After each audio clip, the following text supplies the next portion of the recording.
ठेवायचं आहे। आता आपण पाहून घ्यायचंय, पाहू शकता हे आपण 1 इंच इथं आपल्याला खाली यायचंय। तर आपल्या कटोरीचा आकार कसा होणार आहे आपण याने मारून घेऊया।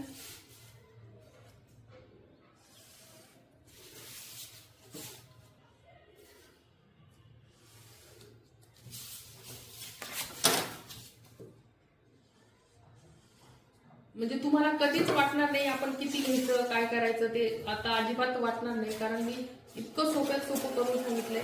हे ठेवून द्यायचंय।